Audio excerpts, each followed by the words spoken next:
পাওয়ার heating নিয়ে নানা গল্প প্রচলিত টাইগার ক্রিকেটে। ক্যারিবিয়ানদের ব্যাটিং দক্ষতার মতো বড় ছয় হাঁকানোর ক্ষমতা নেই। এসবকে পৌর কাহিনী বলে উড়িয়ে দিলেন টাইগারদের নতুন power hitting coach Julian Wood. টি-20তে পাওয়ার হিটিংয়ের বিকল্প নেই। এশিয়া কাপের আগে জুলিয়ান উডকে টাইগার ডেরায় যুক্ত করে গুরুত্বটা বুঝিয়েছে বিসিবিও।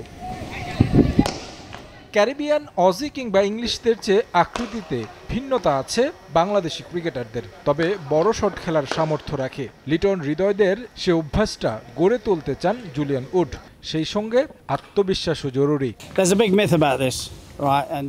এটা একটা প্রচলিত গল্প যে বাংলাদেশের ক্রিকেটারদের পাওয়ার হিটিং দক্ষতা নেই। আমার মনে হয় টাইগাররা বড় শট খেলতে পারদর্শী। এটা 2-4 দিনে হবে না, এটা মানসিকতার ব্যাপার। সঠিক টেকনিক প্রয়োগের অভ্যাস গড়ে তুলতে হবে। বাহির থেকে যদি সবাই বলে পারবে না, তাহলে নেগেটিভ প্রভাব ফেলবে। প্রক্রিয়া মেনে চলতে থাকলে একটা সময় আত্মবিশ্বাস চলে আসবে, তখন বড় শট খেলতে গিয়ে দ্বিধায় থাকবে না। অনুশীলনে ভিন্ন ধরনের ইনস্ট্রুমেন্ট ব্যবহার করছেন জুলিয়ান উড। ঢাকায় এই ইংলিশম্যানের হাতে ছিল প্রো ভেলোসিটি ব্যাট, সিলেটে ভারী হাতুড়ি। ব্যাটারদের শক্তি বাড়াতে ব্যবহার করছেন এসব। একজন কোচ হিসেবে আমাকে সবসময় আউট অফ বক্স চিন্তা করতে হয়। জাকেরের হাতে হাতুড়ি ছিল, সেটা দিয়ে কিছু স্কিল দেখানোর চেষ্টা করেছি যা ব্যাটারদের শক্তি বাড়াতে কাজ করে। জাকের দারুণ ব্যাটার, বড় শট খেলায় সে দক্ষ।